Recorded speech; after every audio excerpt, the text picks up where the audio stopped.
Assalamualaikum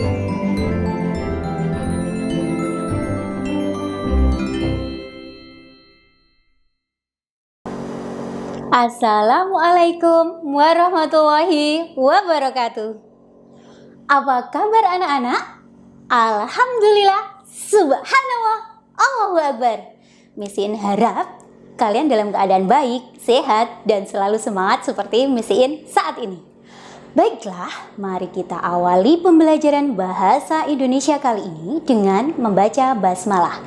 Bismillahirrahmanirrahim. Nah, coba lihat apa ini? Ya, ini adalah kegiatan wawancara. Hari ini kita akan belajar tentang wawancara. Apa itu wawancara? Siapa yang melakukan wawancara? Bagaimana cara melakukan wawancara?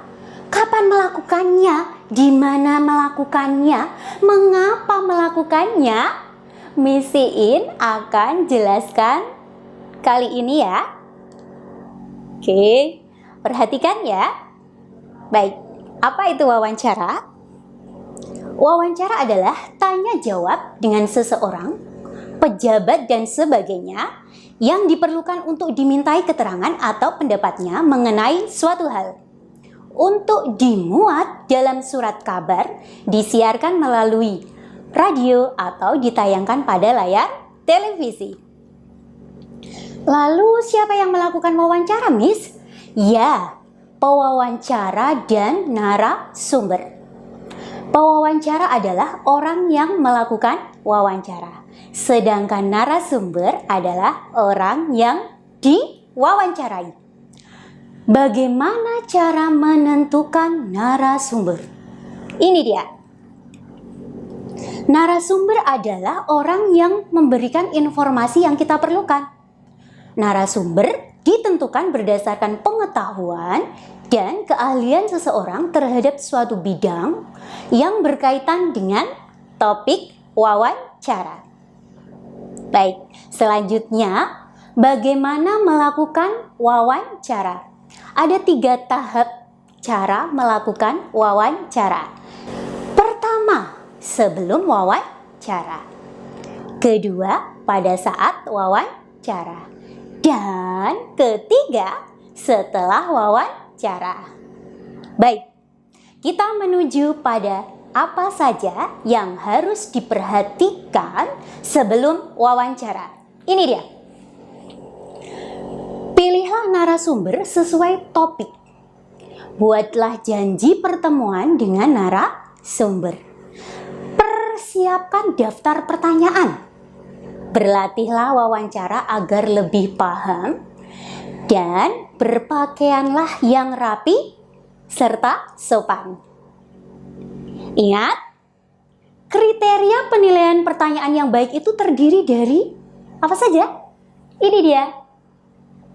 Ya, yang pertama, pertanyaan sesuai dengan topik yang dibahas. Yang kedua, hal yang ditanyakan tepat sasaran. Yang ketiga, pertanyaan yang digunakan untuk menggali informasi. Keempat, pertanyaan diarahkan pada jawaban dengan uraian panjang. Kemudian yang kelima, daftar pertanyaan saling berkesinambungan. Lalu yang keenam, pertanyaan diawali dengan kata tanya apa, siapa, di mana, kapan, berapa, mengapa, dan bagaimana. Pertanyaan disusun sesuai ejaan yang disempurnakan. Misin akan menjelaskan tentang hal-hal yang harus diperhatikan pada saat wawancara. Bisa dilihat di sini. Oke? Perkenalkan diri mulai dengan pertanyaan yang ringan. Lalu apa lagi, Miss? Mengarahkan pembicaraan pada topik wawancara. Selanjutnya, gunakan panggilan yang tepat dan sopan terhadap narasumber. Apalagi, catat rekamlah pembicaraan wawancara. Yang terpenting, hindari menyela penjelasan dari narasumber. Kemudian yang ketujuh, hindari pertanyaan yang berbelit-belit. Terakhir, catat informasi penting saja. Baik, Miss Iin lanjutkan. Lalu, apa saja yang harus diperhatikan setelah wawancara? Berikut penjelasannya. Oke? Yang pertama, mengucapkan terima kasih. Jadi setelah anak-anak melakukan wawancara dengan narasumber, segeralah mengucapkan terima kasih. Kemudian yang kedua, meminta maaf jika ada hal yang kurang berkenan.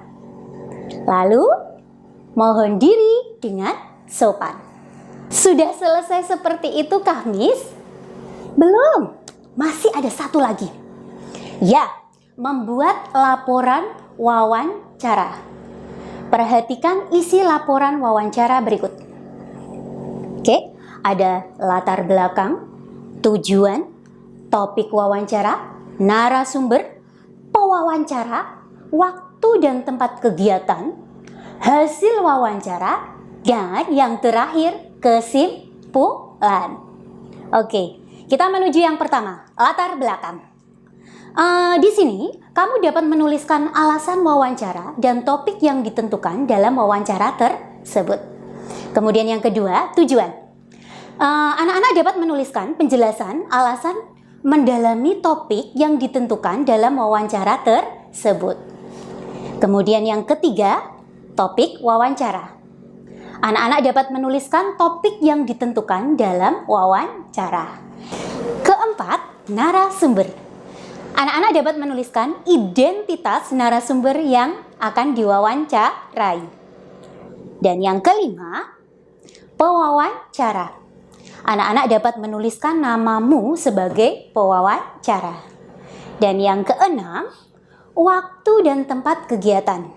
Anak-anak dapat menuliskan hari, tanggal, waktu, dan tempat wawancara dilaksanakan.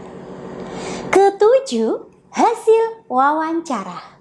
Anak-anak dapat menuliskan jawaban narasumber berdasarkan daftar pertanyaan yang sudah diajukan tadi dalam bentuk ringkasan. Dan yang terakhir ke-8, kesimpulan. Anak-anak dapat menuliskan inti dari wawancara yang telah anak-anak lakukan. Baik. Nah, itu ya. Anak-anak bisa menulis hasil laporan wawancara tadi dalam bentuk seperti ini. Oke? Sudah paham semuanya? Oke, mari kita review. Apa saja yang sudah dipelajari? Yaps, wawancara dan laporan hasil wawancara. Baiklah, cukup sekian ya pertemuan hari ini. Yuk kita akhiri pembelajaran kali ini dengan membaca hamdalah bersama-sama. Alhamdulillahirabbil alamin. Tetap semangat, sampai bertemu besok insya Allah. Wassalamualaikum warahmatullahi wabarakatuh.